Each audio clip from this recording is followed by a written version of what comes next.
Hello friends, my name is Akanksha Singh and I secured AIR 2 in NEET UG 2020.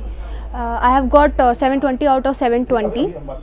So I would like to tell about the paper examination first. So NEET UG 2020 का जो paper था it was quite on the easier side. So only few questions were moderate. Otherwise जो पूरा paper था वो काफ़ी easier side पे था.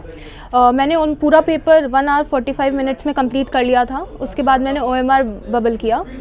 मैं अगर स्ट्रैटेजी वाइज बात करूँ individual I will tell you about each and every topic और हर टॉपिक में मैंने कैसे कवर किया था. That is what we will discuss today. तो सबसे पहले I will talk about physics. तो फिज़िक्स में बेसिकली मेरे टाइम पे जैसे अभी एम्स को जो है एम्स दिसंबर 2019 में ही हटा है. उसके पहले एम्स का एग्ज़ाम भी होने वाला था और जिपमर भी होने वाला था. तो उसमें फ़िज़िक्स जो है वो काफ़ी हायर लेवल पे पूछी जाती है. इसलिए मैं कभी भी फिज़िक्स मतलब स्टार्ट करती थी तो I started it with reading with my module. सबसे पहले मैं मॉड्यूल पूरा कवर करती थी, उसके सारे क्वेश्चंस करती थी. और हमारे कोचिंग में मतलब हमें gateway to AIIMS, AIIMS explorer और लास्ट लीप ऐसे करके पैकेजेस दिए थे जिसमें कई सारे मतलब क्वेश्चंस होते थे. तो अराउंड एक चैप्टर कंप्लीट करने के बाद मैं उसके 300 to 400 क्वेश्चंस अटेम्प्ट करती थी और इस तरह से मैं पहले मतलब अपनी मॉड्यूल कंप्लीट करती थी. उसके बाद से मैं एनसीईआरटी पे जाती थी.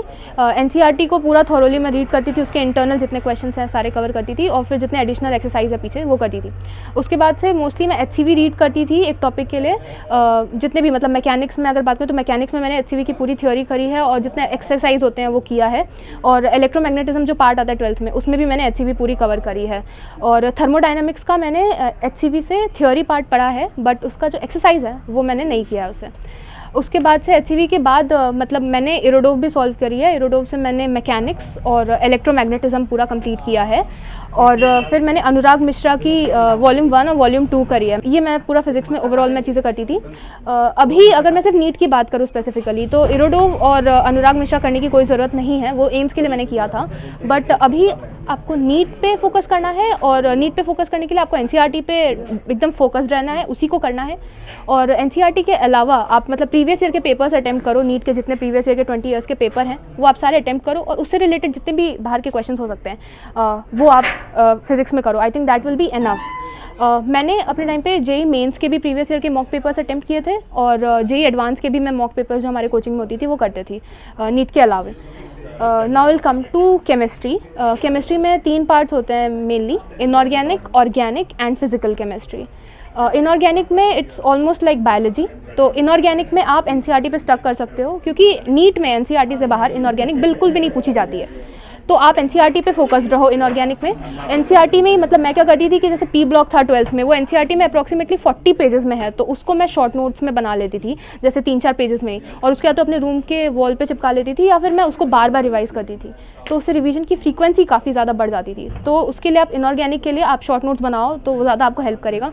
दूसरा आप माइंड मैप्स बना सकते हो और अपने रूम में अपने वॉल पे पेस्ट कर सकते हो कहीं पे ताकि आप डेली उसको देखो. तो इनऑर्गेनिक में मेरा यही स्ट्रैटेजी रहेगा कि आप मतलब बार बार रिवीजन करो. फ्रीक्वेंट रिवीजन बहुत इंपॉर्टेंट है, उससे आपकी स्पीड भी काफ़ी बढ़ेगी. और बाकी इंडिविजुअल टॉपिक्स में बात करूँ जैसे एस ब्लॉक है, पी ब्लॉक है, डी एंड एफ ब्लॉक है. जो ब्लॉक केमिस्ट्री है उसको आप जितना ज़्यादा मतलब एक ब्लॉक जैसे हमारे टीचर से पढ़ाते थे तो एक ब्लॉक में पहले उसकी जनरल प्रॉपर्टीज़ बता देते थे, उसके बाद इंडिविजुअल हम पीरियड्स पे जाते थे और इंडिविजुअल ग्रुप्स पे पढ़ते थे. तो उस तरह से भी आप स्ट्रैटेजाइज कर सकते हो इनऑर्गेनिक के लिए. उसके बाद से अगर फिजिकल केमिस्ट्री की बात करें तो physical is almost like physics. तो उसमें क्वेश्चन प्रैक्टिस ही सबसे ज़्यादा इंपॉर्टेंट हो जाती है. तो उसमें सबसे पहले तो आप क्या करो कि पूरा मतलब जो भी एनसीईआरटी में थ्योरी दिया हुआ है वो कवर कर लो. उसके बाद से जो भी आपके मॉड्यूल हैं जो भी आप रेफर करते हो वो पूरा कंप्लीट करो. फिर उसमें खूब सारी क्वेश्चन प्रैक्टिस कर सकते हैं और मैं नोट्स भी अपने पढ़ती थी. ऐसे कोई मैंने अदर बुक सॉल्व नहीं की है. उसके बाद से ऑर्गेनिक केमिस्ट्री की बात करें तो ऑर्गेनिक केमिस्ट्री मतलब काफ़ी कंसेप्चुअल पार्ट होता है. उसमें कई सारे मैकेनिज़्म होते हैं, रिएक्शन मैकेनिज़्म.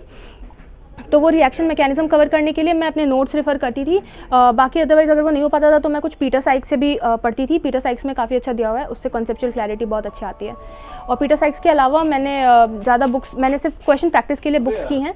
और अदरवाइज़ मैं जेई एडवांस के इसमें भी मॉक पेपर्स करती थी. उससे मतलब रिएक्शन के मतलब मैकेनिज्म का काफ़ी अच्छा आइडिया लगता है, तो वो भी आप कर सकते हो. बट नीट के लिए I won't suggest that. NEET के लिए तो स्पेसिफिकली एनसीईआरटी के जितने नेम्ड रिएक्शंस हैं आप एक शॉर्ट नोट्स बनाओ और उसमें रिएक्शन का नाम और रिएक्टेंट से जो प्रोडक्ट बन रहा है वो आप पूरा नोट डाउन कर लो और एक वो नोट रखो अपने पास और उसको रिवाइज करो. तो आपके माइंड में बैक ऑफ द माइंड आपके वो मैकेनिज्म होना चाहिए. बट फ्रीक्वेंटली आपके दिमाग में जो चीज़ आनी चाहिए वो तुरंत रिएक्टेंट और उसका प्रोडक्ट है. तो इस तरह से आप शॉर्ट नोट्स बना के ऑर्गेनिक को ईजिली रिवाइज कर सकते हो. बट समझने के लिए मैकेनिज्म आपको पूरा क्लियर होना चाहिए. उसके बाद से now will come to biology. तो बायोलॉजी में तो ऑलमोस्ट 90 में से 85 to 86 क्वेश्चंस जो हैं वो एनसीईआरटी से आते हैं। तो अगर आप स्पेसिफिकली नीट के लिए फोकस्ड हो तो आपको एनसीईआरटी के अलावा कुछ और करने की ज़्यादा ज़रूरत नहीं है।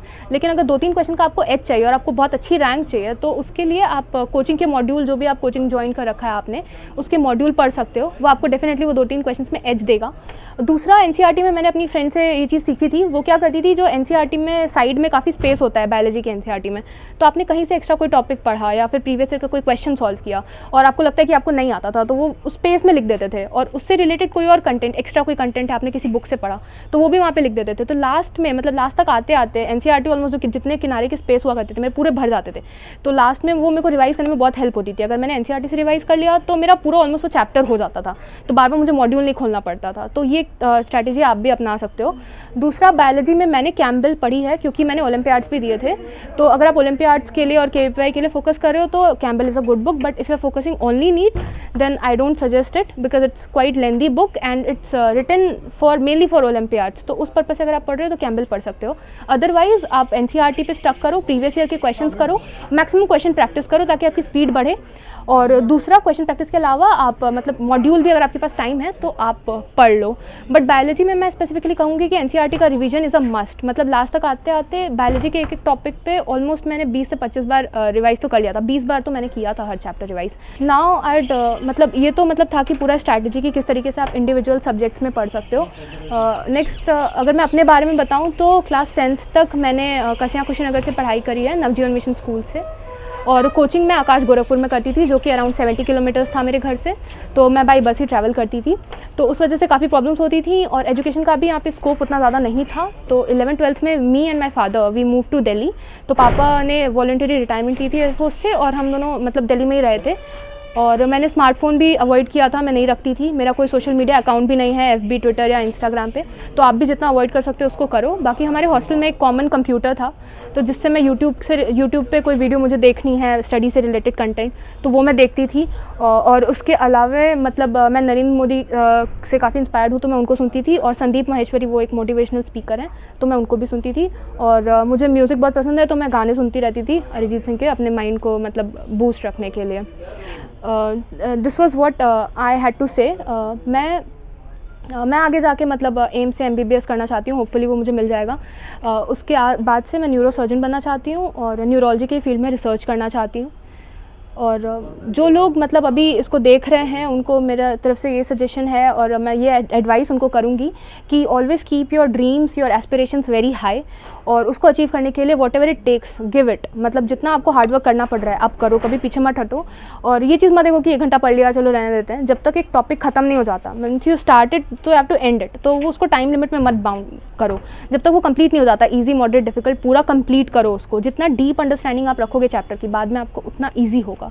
तो that is what I want to say कि do smart work along with hard work and that will definitely pay you success.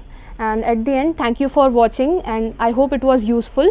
And if you have any doubt then please ask it in the comment box. I'll try to reply it when I get the time. So thank you. Please, if you liked it, so hit the like button, share and subscribe. Thank you.